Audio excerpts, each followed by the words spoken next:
I think everybody's here.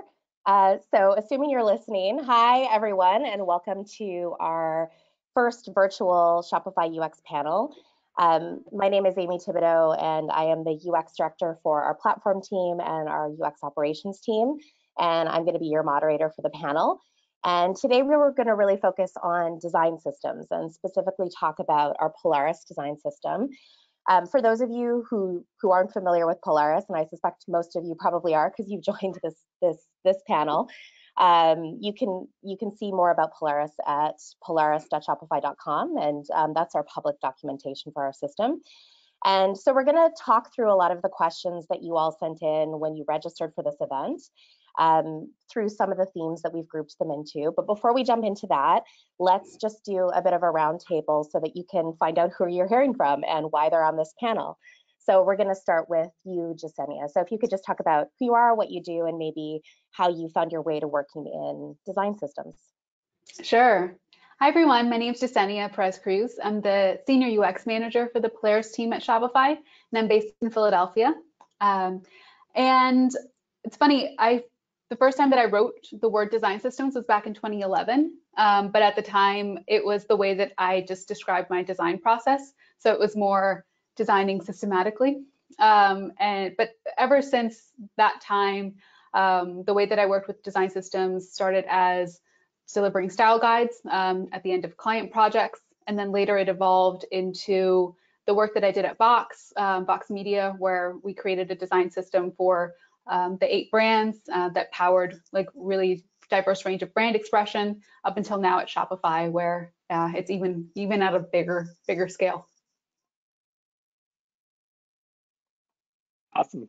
Hi everyone, I'm Dominic. I'm a senior staff UX developer on our store management team at Shopify. I live in Ottawa, Canada, where it's very cold today. And my journey to design systems, I think, really came through my front-end development background. I think a lot of the concepts that became really important to me as a front-end developer in trying to find reusable solutions and building components kind of bridged my way into this world of design systems and how that fits into a UX team. So in some of my previous roles, I was focusing on that front-end development and building components, but I think really once I joined Shopify and worked closer with the UX team here, that really opened my eyes to how powerful a design system could be. All right, so I'll go next. So I'm Clay Delk. I'm a senior staff content strategist here at Shopify. I've been here for about 2 years, and I am in Raleigh, North Carolina, where it's cold for us today, but not as cold as Ottawa. I work on the Polaris team here, along with a few other content strategists that I'll probably talk about later, but I also help support the discipline of content strategy across the company as part of that. And I feel like I've been involved in content standards and style guides basically as long as I've been doing this kind of work, but pretty quickly that kind of feeds over into design standards. And then the real design system work for me probably started in my previous job at Autodesk, where I was on a smaller team that was essentially like a design ops and design systems team combined, and we kind of helped start building out like a new version of the design system there. Great, and Kalig. Hi, my name is Kalig. I work remotely from the South Bay of San Francisco in California, and I'm a UX development manager at Shopify here on the Polaris team. I started working on mostly component libraries and style guides in 2007 or 8 as part of my front-end development job, and then started working on a real design system at the BBC on the GEL guidelines as part of my work on BBC News, the responsive news website. And then I moved on to The Guardian, where I worked on some foundational pieces, like systematizing the new design language for theguardian.com. Following that, I worked on the design system for Financial Times. And then I moved to the US, where I worked on the Salesforce Lightning design system. And now I work on the Polaris design system. Lots of design systems. Lots of design systems in there. Okay, great. So we're gonna dig into some of the themes and the questions that came through. So the first kind of grouping of questions is really around purpose. There were a lot of questions that really dig into purpose, the need, the viability of design systems, And I think this comes up a lot for people because design systems are just something that seem to be getting a lot of airplay lately. So it's really top of mind for people. And I think teams are really struggling to figure out, do I even need a design system? What is a design system good for? What's it not good for? So Jasenia, let's start with you, but I mean, anybody feel free to jump in. This is a big question. What is the purpose of a design system? Yeah, that's definitely something I think I think about a lot. Yeah. Yeah, what's funny is I think that the purpose of a design system has evolved over the past couple of years. I think when design systems were getting started, it was very much about kind of that efficiency and helping teams move faster by taking solutions that are like maybe more fully baked and making them reusable so that teams don't have to reinvent the wheel every time. And I still think that that is true, but the more that I have been working with design systems, the more I think that the ultimate purpose is about being able to scale opinions and scale decision making across an organization. So those opinions are around what makes a great experience, what feels on brand. Like, I don't know if you all get into design reviews and you're like, oh, but that doesn't feel like us. Well, I think design systems give an opportunity to put words to that. So what does us as a brand feel like? And so the whole goal is that teams have a common foundation and language that they're starting from when they talk about things like what makes a great experience, what feels on brand, and what is our definition of quality. Especially if you're dealing with organizations where you have a lot of teams or a lot of people, people can be approaching their work with different definitions or answers to each of those questions. So design systems give teams the ability to have that common foundation and starting point to work from. We seemed to get a lot of questions from people who were on really small teams, in some cases even teams of one, looking to understand what are some of the tripwires or signals that it might be time to invest in a design system. Does anybody want to speak to that? Because it sounds like, you know, one of the purposes of a design system is to scale thinking and decision making and quality, but that kind of implies that you need scale, or it's, you know, the need to have a design system might be determined by the size of your team or organizational complexity. Like from my perspective, I think design systems can come in so many different shapes and sizes that even just like writing down some of the things you believe as an individual on a team is like the beginnings of a design system. And then when you hire the next person or someone else comes into the team or you start growing, that's already like the basis there. And I feel like that can grow naturally with the organization. I don't think it has to be an all or nothing thing. Like you have a complete finished design system or not. I think it's like so iterative and it has to reflect the people working on the product that it can come like in any shape or size. That's a good point. Yeah. So people can start small. Go ahead, Clay. Oh yeah, I was just going to agree with that. I think that idea of starting to document things is definitely important in terms of not just saying like, here's how we do this thing, but also starting to think about why we do that. And then that's where it really starts to scale, because you can document every single type of button in the world if you want, or you can document why you do things on certain buttons versus others, and that scales a lot more quickly, I think. Cool. So getting into Polaris specifically, Dom, I know you've been at Shopify since the beginning of Polaris. I think you are the only panelist who has been around since the very beginning. What specifically happened at Shopify to move us towards creating Polaris? Yeah, it's a really good question. So I guess, yeah. So I think like to start off, systems thinking, I think, has been around at Shopify for quite a while in the UX organization. Like I think long before Polaris was a thing, we were starting to kind of explore these ideas of a design system and even having a design system internally. So like Daniel Weinand, Shopify's co-founder and the former chief design officer, he really believed in it. So when I joined Shopify 5 years ago now, there were actually 2 designers already thinking about systems, like working on a UI kit, and that was mostly like their role was thinking about like the more holistic picture of Shopify and the admin.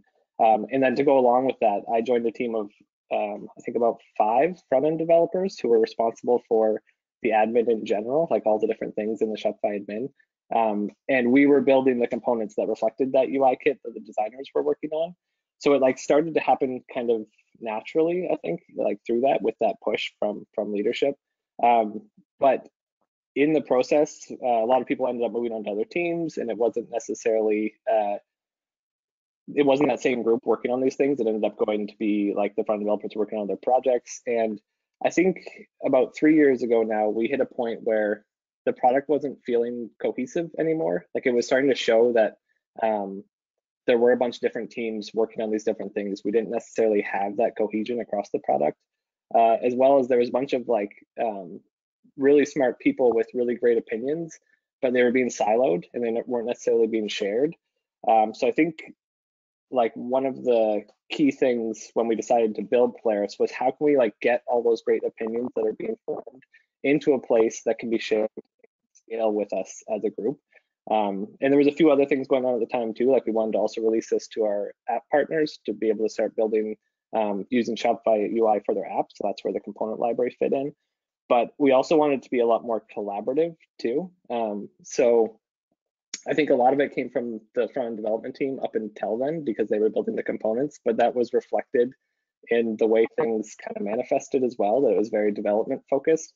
So this was pulling experts from across different UX disciplines like content strategy and design and research and development, and having all of us come together to form this.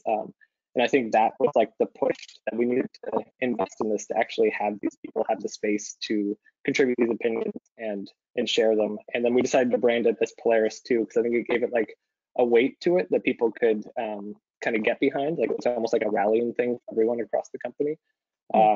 Yeah, so I think it was like a long evolving process, but it ended up getting to what is Polaris now. And for all of you, what kind of behaviors are you trying to influence through Polaris?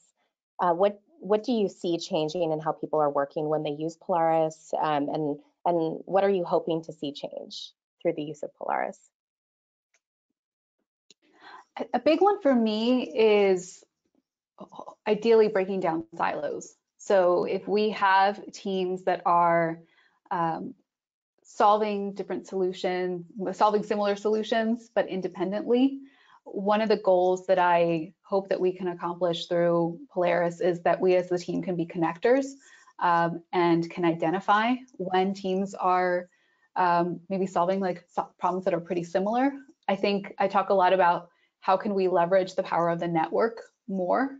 So rather than thinking about what a team is doing individually, how can we help teams learn from each other? I think that's a big focus of the work that we want to do this year. Just thinking about how we can get stronger and better together. Great. And how do you know if it's successful? What types of things do you measure when you're thinking about the success of Polaris? And I guess when you're making decisions about how to evolve it and invest in it?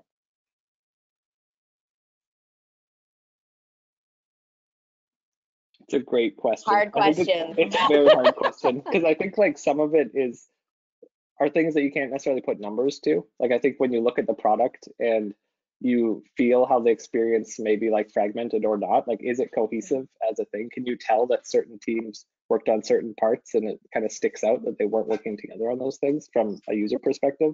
And I think that's like the most important thing, is that like we're getting that end result from it. But I think that in terms of like the number track to prove that, that's where it gets really tricky.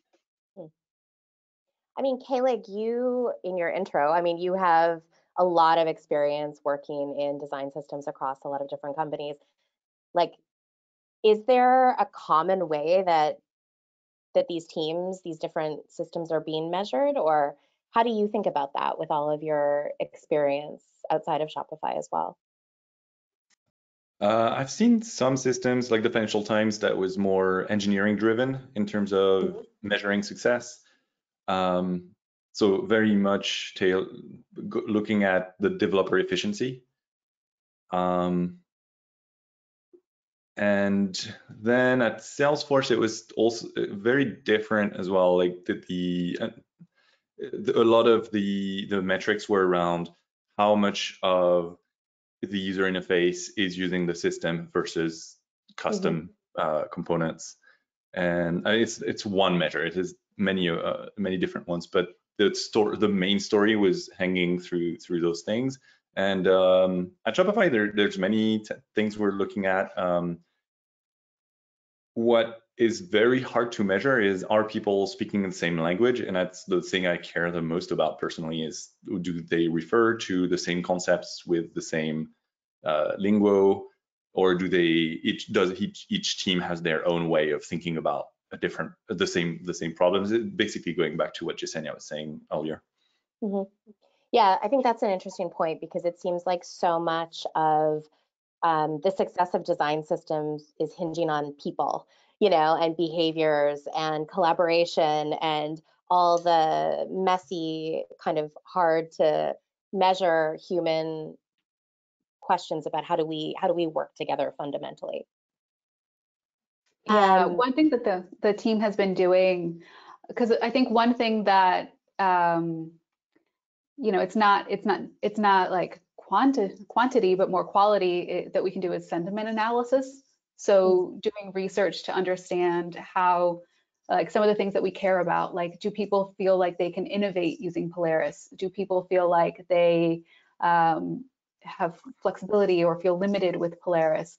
And so the team has been doing these journey mapping exercises with various teams to kind of map like how they've interacted with Polaris as a system.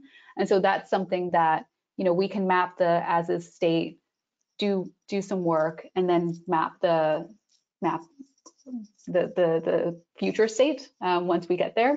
And that'll give us a signal as to whether like we've made an impact on the things that we want to make an impact on or not, that are more kind of not hard data, but more around people. Yeah. And to bounce off on that, one thing I like to ask when we introduce little tidbits of tooling in people's workflows, to do a sentiment analysis on, is this useful to people or not? I like to ask, if we remove that from your workflow, like that nice thing we just gave you, we just strip it off, how would you feel about this? And if people are like, yeah, nah, then well, there's no need to invest more into this tooling. If people are like, no, wait, what? you're gonna remove? You gave me an ice cream and I can't finish it. That is a good signal that you're investing in the right thing. So let's move on to talk a little bit about the Polaris team and the structure of the team. There were a lot of people, I think, who were really interested in understanding how the team is structured, how they're tackling problems and projects. So Yesenia, let's start with you. So can you talk a little bit about the structure of the Polaris team today, and things like what disciplines are represented, how do they work together to solve problems? And I think also people were interested in understanding whether they're fully focused on Polaris or whether Polaris is more of a side project that everyone kind of maintains. Yeah, so I think one of the great things about Polaris is that it's very multidisciplinary and cross-functional. So we have representation from all roles within Polaris. So we have content strategists, designers, developers, and a researcher. And so we really try to make sure that people are focused as part of cross-functional teams on projects so that they can represent all areas. And in terms of the work itself, we tend to organize our teams around different themes. So we have teams that are focused more on setting up these design language foundations, looking at things like color theming and our token system that will enable us to build this system of systems, which I'll talk about later. We have, a decent amount of focus on things like education, support, maintenance, and community. That tends to be kind of work that happens across the team, and it could take the form of pairing sessions or workshops or those journey mapping sessions and research. So that's more of the work that we do with the community of people that are using Polaris. We have our tooling team, which Kayla can speak more in detail on, but that focuses on reducing friction for when people want to scale decisions and how contributors interact with the system. And so we tend to organize around like what are the things that we want to move towards, and how can we make sure that we get like a focused amount of people that are working towards that. The team is fully, I would say, fully dedicated to the Polaris team.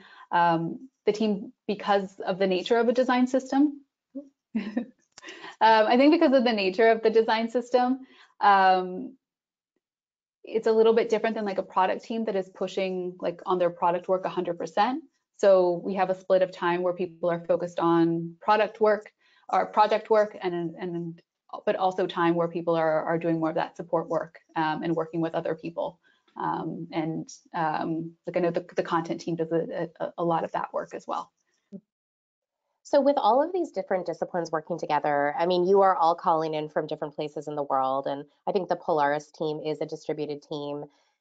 What kind of rituals have you established, or what kinds of ways do you work together to make sure that you are collaborating, that you're connected to the real needs of the UX team, and so that you're not sort of working in silos? Clay, do you want to take that one?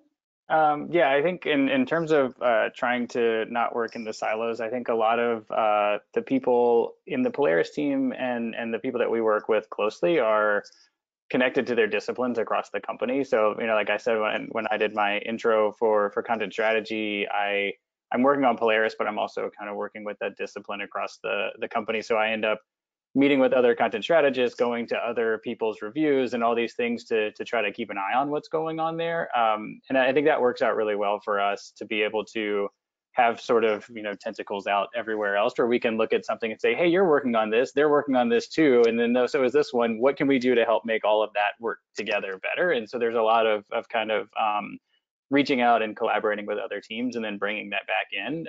If there's one thing I wish what would like for us to do more is to actually have even more of that active engagement with people coming back in, because you know, I think people are super busy and are working on all of their things. So, you know, it's really on us to do the legwork of going out and finding them and making sure that we're bringing that stuff back.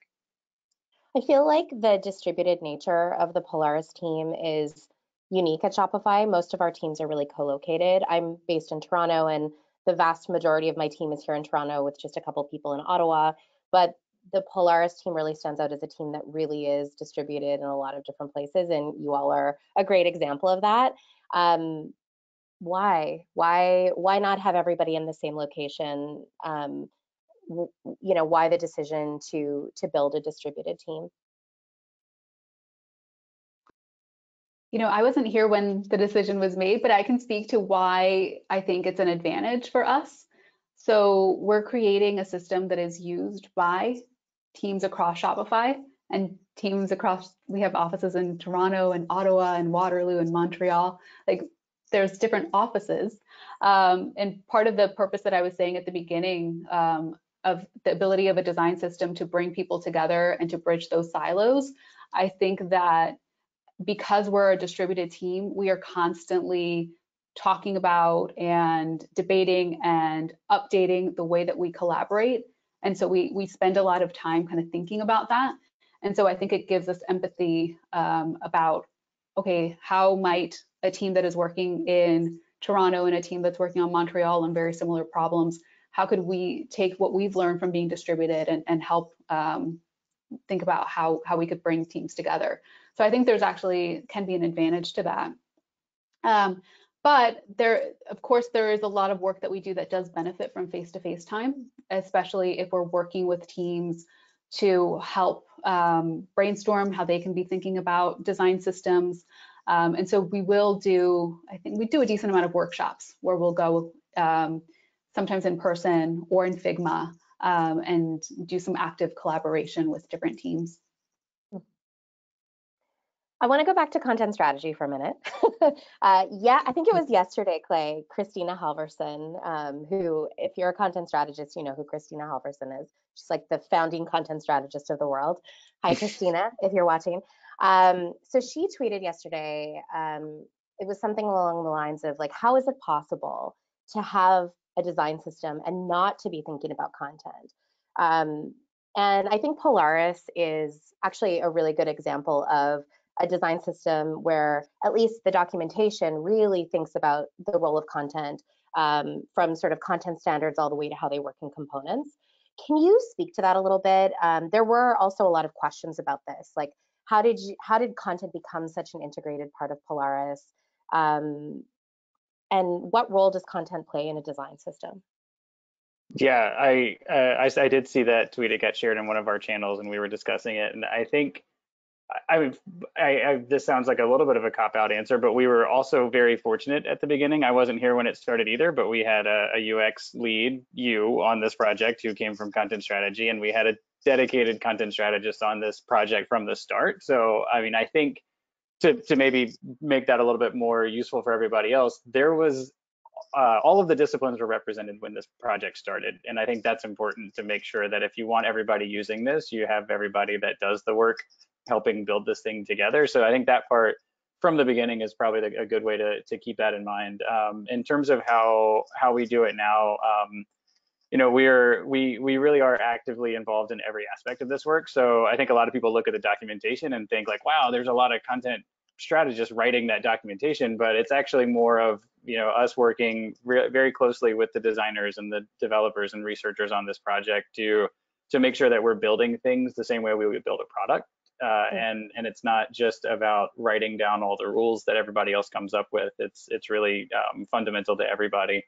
And I think in general, the nice thing about it is maybe this is just from all of us working together so much, but I think we're not the only ones on this team or at this company who care about content. The number of times Kalig will send me an idea on something that he's seen in terms of our content, or Dom or Jasenia or anybody else, like we all are kind of paying attention to each other's work quite a bit. So it really does help make it more of a system that we're all doing together. Yeah, it's hard to imagine how can a component do its job if you don't think about the way that the words and the language work on that component, Mm-hmm.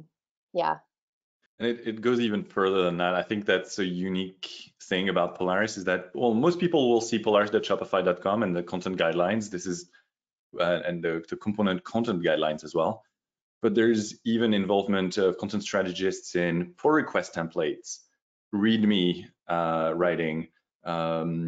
We have a lot of markdown files that are mostly for designers and developers and people who will contribute to the system. And content strategists are involved in this. And I love that because it's true collaboration between development, design, and content, not just for content strategists to scale their expertise, but also help where there's lots of touch points in the system that not a lot of people will see. Okay, well, I've got you talking. Can I ask you to talk a little bit about this role that we have called UX development? I feel like when I have sort of talked about that to people outside of Shopify, they kind of look at me and go, oh, like you mean a front-end developer? What is a UX developer? Why do we have this role? What are you, Kalig? So when I arrived at Shopify, there was this role called front-end developer. This was spanning the entire spectrum of front-end, which can go from being a Node.js Webpack expert and GraphQL expert to animation in the browser expert. And there's a lot going on in that field, in between those two extremes. So we made the decision about a year and a half ago to split that role into two specialties to make sure that people could grow in their craft depending on where they are the most interested. So are they more interested in the back of the front end, or are they more interested about the front of the front end? And so UX developer is closer to the front of the front end. Like Clay said, I'm super interested in content. This is something that we would not expect somebody on the back of the front end to discard, but they're probably going to be more interested in engineering practices and and all these kind of things. So this is the difference between UX dev and web dev at Shopify. If you're a UX dev, you're probably more on the CSS, animation, browser type of things, side of things. And if you're a web dev, you're more on the Node.js, TypeScript, Webpack, GraphQL, all these kind of things. That's it. Yeah. Does that answer the question? Maybe Dom, you're like the craft leader on it for this. So I'm curious. No, I think you did a really good explanation. I think the only thing I would add is that like we wanted to make sure that space was carved out for developers to be part of the UX process as well. Because I think as especially as we move towards React and a lot more of the like engineering problems being in the front end, more and more people were moving into that engineering spectrum then and kind of shifting away from being part of the UX process in that. But we really wanted to make sure that there was still that space for those people to go deep in thinking in terms of like all these UX disciplines and really collaborating and being part of that design process, rather than like designers feeling, or designers or whoever's working in UX feeling like they need to work in isolation and then pass something off to a developer. I feel like that is a good lead into a specific question that we got that I want to read, which is, what is your take on the ever-increasing rush towards pure comp sci engineering, even for UX engineers? Where do the art kids go? Thoughts? Yeah, I think that actually plays really nicely with what Kaylee just said too. Like I think we're trying to carve out that space so that those people that maybe align more with the UX side or think more like a designer have that space to still be a developer. And I think one of like the misconceptions that comes up about the UX developer role is that it's not a technical one, that it's like the developers who can't code and would rather just push pixels or something like that. But I think that's like totally false. And there's actually like a lot of technical challenges, just a different space than maybe the web development. So like I think in the industry in general, a lot more complexity has been moved to the front end. So like it makes sense that there's more engineering thought needing to go into like how this is going to scale and how it's going to work. But I think there needs to be that space to make sure that there still is the like importance put on the experiences that we're building, because really that's like the end goal of all the things we do is to build a good experience. And so if that piece gets missed, then like the whole other side of it doesn't really matter. If that makes sense.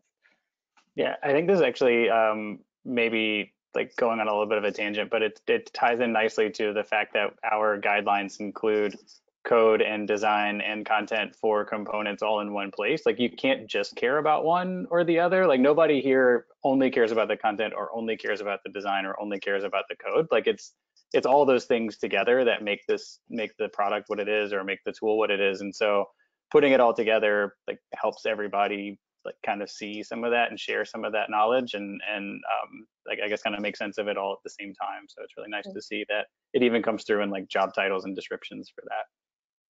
So one of the disciplines that isn't represented in this panel is research. Can somebody speak a little bit to how user research informs the design system? Sure, I can speak to that. Yeah, we had a researcher, Seneca, join our team sometime last year, but and he has been like fantastic in helping us really have a better understanding of how our users interact with the system. So he's done a lot of work to help us understand.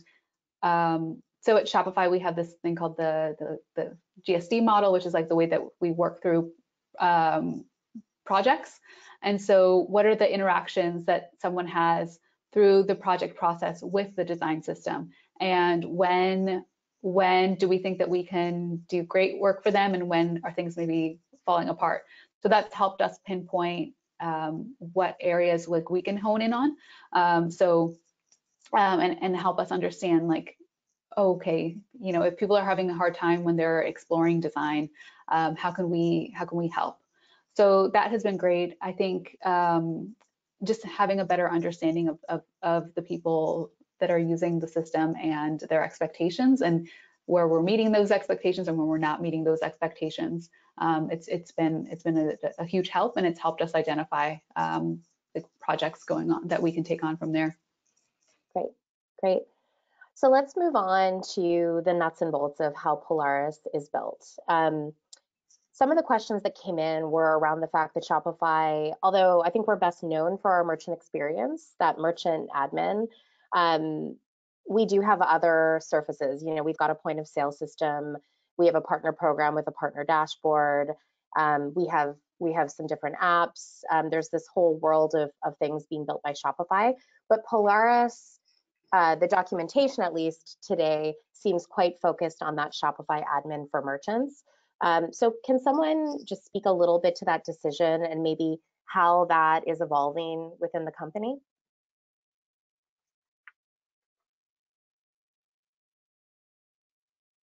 Anyone? Actually, it's maybe a good segue into like the system of systems thing that you alluded to earlier, Jasenia, because I think that is kind of in response to the fact that Polaris has mostly focused on that merchant admin experience, and it doesn't maybe reflect the actual complexity of the different experiences people are building here. Yeah. So I think when Dom was talking about the beginning of Polaris and how it was kind of taking patterns and opinions that the team had about what makes a great admin experience and making those reusable so that it could scale. And that was Polaris. So since that point, you know, Shopify grows quickly. It's changed quite a bit and will continue to grow. So other teams have started to kind of hit the boundaries of Polaris, because when we're talking about the Shopify admin, there's a couple of contexts where someone is using that product. They're merchants, so that's the user. Typically, they usually have focus when they're using that experience on the experience itself. They're performing multiple tasks. The device is close to them. And so we started to, other product teams have hit other pressures when they're designing for their work. So like retail and warehouse, where they might be designing products that are used, a product that might just have a single purpose, something that is on a tablet rather than like a desktop or a laptop. Devices that are used at an arm's length, like in a retail space, conditions like variable lighting. So basically, teams at Shopify are designing for all of these different contexts and environments and audience types. And Polaris today covers a subset of those. So it covers a subset of those user types, a subset of those environments and contexts. And so but the other thing that we discovered was that, you know, I've heard this a lot from different product teams, like we're experts in our area and we want to be experts in what makes our products and our users unique and our unique jobs to be done. It's tougher for them to also be experts in building design systems. So I think that we can provide a lot of value with this idea and this concept of a system of systems, where we're thinking about kind of multiple levels of hierarchy. So the baseline, the foundation are these really reusable building blocks, looking at things like themable color systems, type scales, spacing systems that cover a wider range. And so when a team is going into a new product space, they have these really core flexible building blocks to build from that still express Shopify, that still express what we believe about our experiences. And then from there, you have the other levels. So like our Polaris today, which is more admin centric, that has a lot more of those bigger components and bigger pieces that are more specific and tailored for those admin contexts. And there's a loop between the two levels. So as teams create things for their own use cases, our foundations can evolve, because we can start to see, okay, we see that density is something that teams are playing with. Should we try to build in density settings and density scales? So I think that there would be a nice feedback loop and evolution of both the foundations and the more kind of local systems that are more contextual. Great. And when you think about the system of systems, is marketing a part of that? We had some questions about like our, Shopify.com website and all of our marketing assets, and how does that fit into the system of systems? Yeah, that's a great question, and something that we're still kind of continuing to figure out. We do have a marketing systems team, and so they maintain and create the system for like our Shopify.com and some of those owned and operated properties. And so what we want to make sure is that at like the brand experience level that we're aligned around how Shopify kind of shows up. But we're still on different tech stacks, and we're still kind of building for different contexts. We at least want to get to a point where we're aligned at like the token level, so that we can leverage each other's work. So yeah, right now we're not fully integrated, but we would love to get to a point where we're more integrated. That's actually a really good bridge to design tokens, which we had a whole lot of questions about. Kaelig, I just want to ask you, how do we use design tokens in our system? Can you speak to that? So at the moment, we use it mostly for Shopify admin needs. So we have the Shopify admin, which is a web app. We have the mobile apps. There's an iOS and an Android app. And all of these need to be using the same color system. These colors are very pragmatic. This color system is not very expressive, but it's very pragmatic. It was very easy to switch to it when we did a redesign a few years back. And so what you want to do with tokens is to use that methodology to be able to have iOS, Android, and web, and any other experience that is supposed to have the same look and feel, to use the same color system, to use the same type scale, to use the same spacing. And so for that, we leverage design tokens, which is our single source of truth for our color palette and what I mentioned. So that's how we use that right now. We have, to get a little bit into the weeds, we have one repository called Polaris Tokens. It's open source, you can check it out. And in that repo, we have some sort of database of those design tokens. So key value pairs, essentially. Each token has a name and a value. Let's say Indigo has a value of a certain hex color. And then that allows designers and developers to refer to that name instead of a hex code. What we want to avoid by all means is to have people using the color picker in designs and try to figure out what is the hex code of each area of the design and then copy and pasting that to their code. Instead, we want them to refer to a color name, and that color name should refer to that single source of truth. So it's like, that's in a nutshell how we use design tokens today. Okay, thank you. So before we get on to community, I'm really conscious of the time. I have so many questions for you, and the time is going really quickly.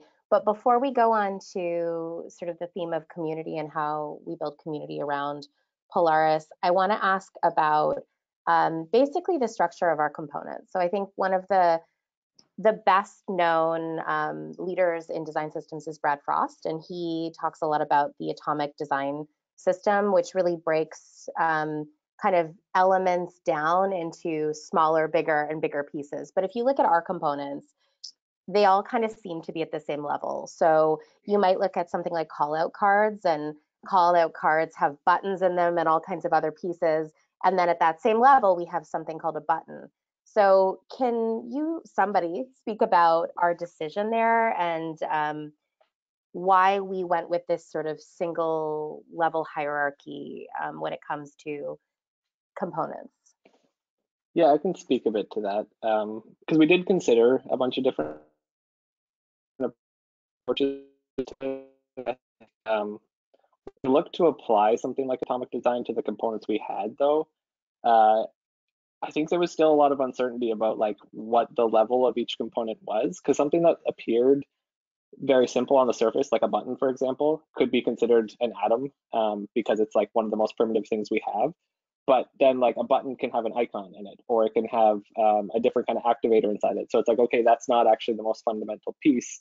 It's actually a molecule. But then that, like when people go to look for it, are they going to look in as like an atom or a molecule? And I think it just kind of broke down when we tried to apply it to what we had. So in the end, we ended up thinking, okay, everything will be considered a component, and some components are bigger than others, some compose more pieces than others, but let's try to break them down based on like what type of component they are. So whether it's like an overlay or something you'd use in a form or an action. And I don't know if it's like the right approach, but I think it's worked for us so far. And that like, I think no matter which way we broke it down, some people were still going to have trouble finding the components. And so like, actually one of the things that I think was most valuable that we shipped on the style guide was search, that had a bunch of different ways of finding components, because it seemed like no matter which way some people are going to think about it differently. So just having different ways to find the things actually ended up being better than trying to like categorize everything. Cool.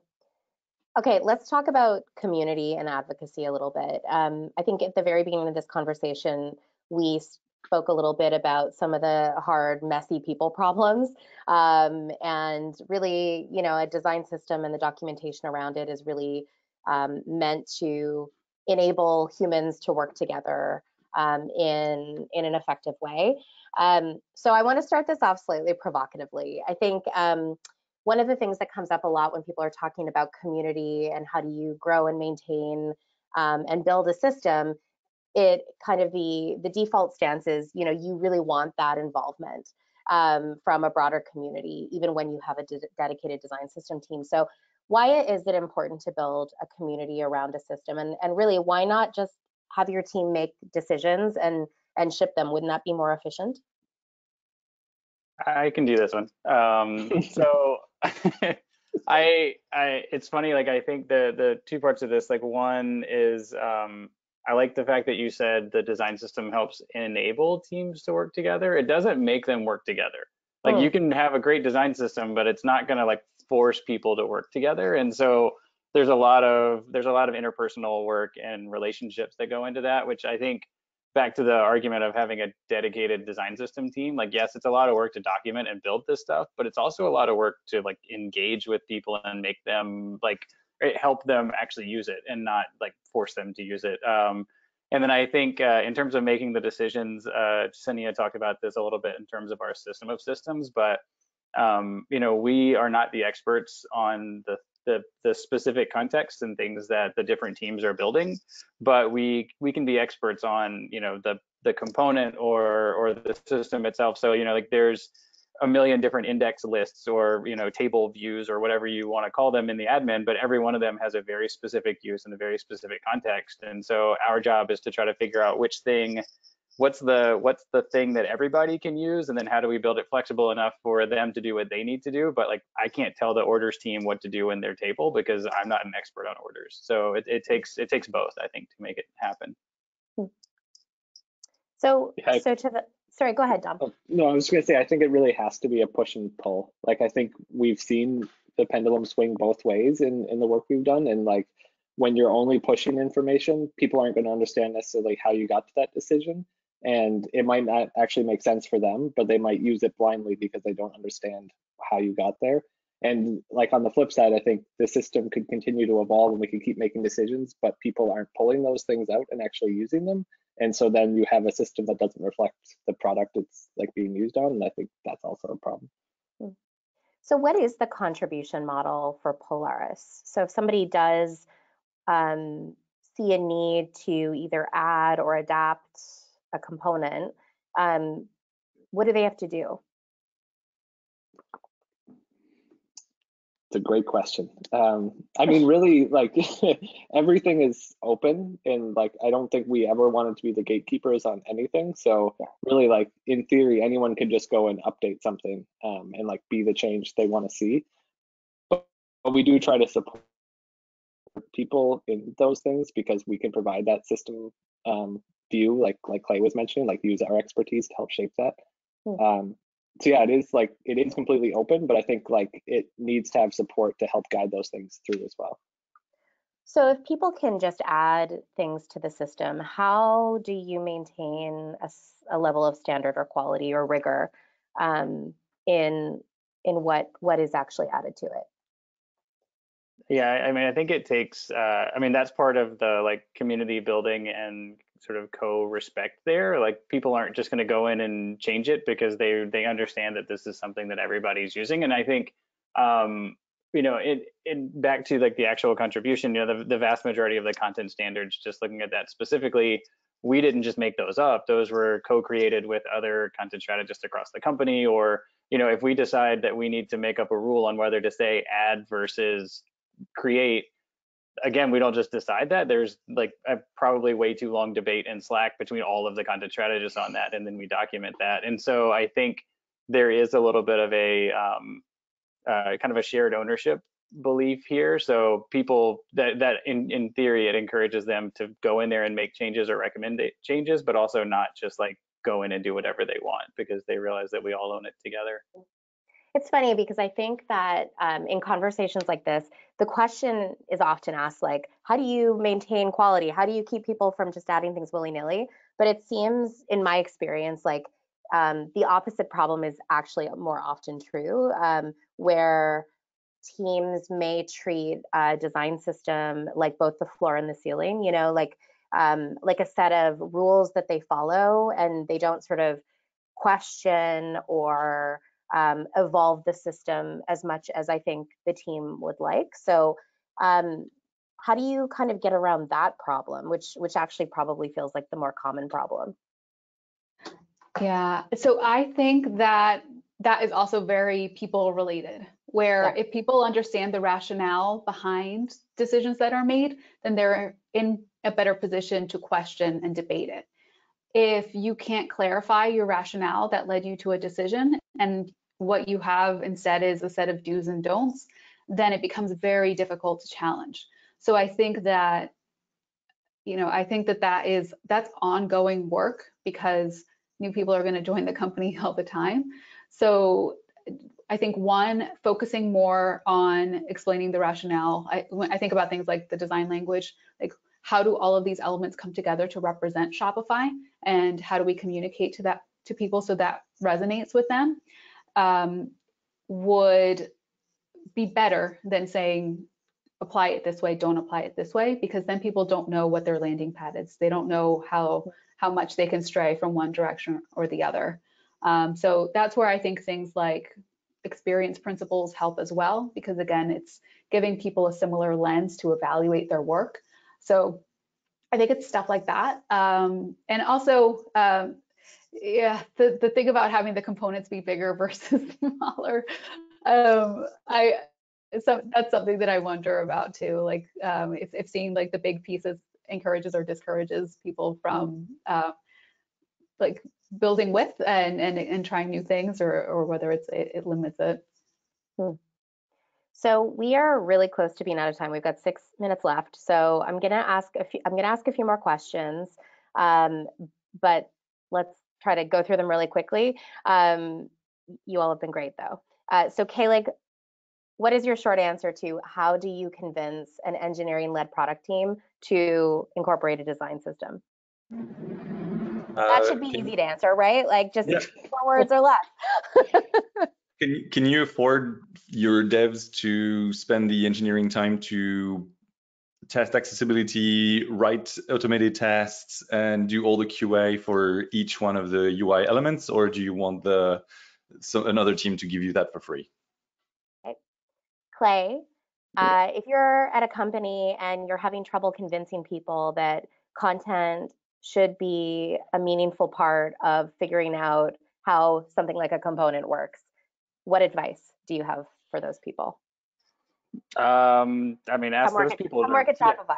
Yeah, no, yeah, also that. No, I mean, I think honestly, like digging into like the rationale, like what I've always found is when I start working with people who haven't worked with content strategists before, it seems really easy, and it's like, oh, they're just going to put some words on that button, and then I ask a question about this thing, and then this thing, and this thing, and pretty quickly they realize that like it's not just putting words on that button. And so I think in terms of putting it into the design system, the same thing is true. Is like, you know, do you just want your developers to use this to like actually put the code in the product, or you want people to use this to build the thing as the whole team would, because it needs to be shared. If you have content in your product, you have to have some opinion about it in your design system. Okay, for each of you, what has been the most challenging part of getting people at Shopify to adopt Polaris? And maybe we'll start with you, Dom, and then go on to Jasenia. Yeah, so I would say the challenge wasn't in getting people to adopt Polaris. I think that actually came more easily. I think it's the challenge of getting people to evolve Polaris. And I think that really comes from a lot of the stuff we've already talked about, like people not understanding that rationale and like where they should question it and how confident we were in all the things in Polaris to know like what should be explored further and what should be pushed. Jasenia? I agree about evolve being the tougher one. And to add to what Dom said, I would say I think that you need to have dedicated space built into a project cycle to contribute back to the system, or set some clearer expectations, and you can't just expect it to happen. So I think that's been one of the challenges. Great.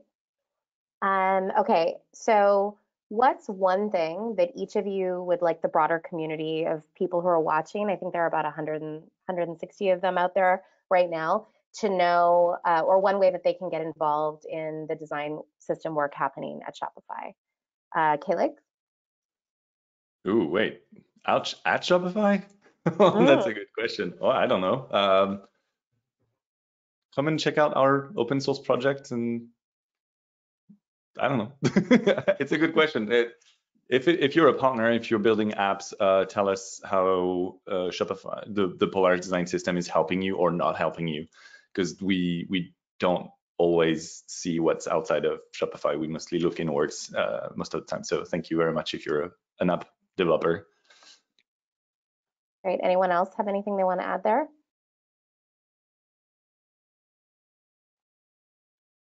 Talk to Clay on Twitter. Yeah. Oh man, yeah. Don't talk to me on Twitter. I haven't been on there in a long time. Talk to Jasenia on Twitter.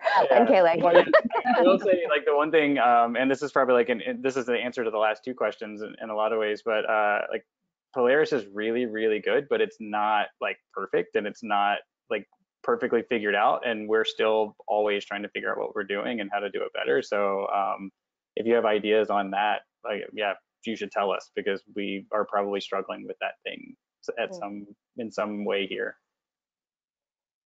And one shout out. Do you each want to give one shout out to a person, a book, a resource, something that that has helped you in your work that others might want to look up?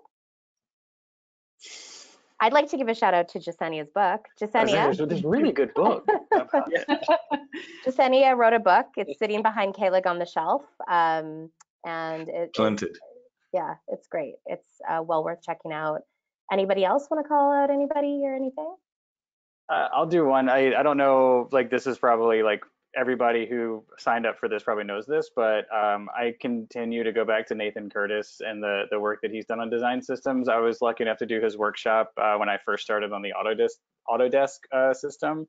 But even now, back to our point, like every time I feel like we're debating about something, like, oh, what do we do about contribution? This article magically appears from him like that week about contribution models. And so it's something he's like seems to be a step ahead of us, like no matter how good we think we are. For sure. Agree. Okay. I have to wrap it up because yesterday when we did this rehearsal, we kind of went through this and tried out this system, and the thing just hung up on us at the last minute. So if that happens, I apologize to anybody watching. But thank you so much, all of you, for joining, and especially to Clay, Jasenia, Dom, and Kalig for sharing what they know. We have recorded this session, and we're going to be discussing how we can share this more. There were a ton of questions that I didn't get to, so thanks to anybody who did send in a question. We are going to try to follow this up with a blog post where we try to answer those questions that we didn't get to. So stay tuned for that.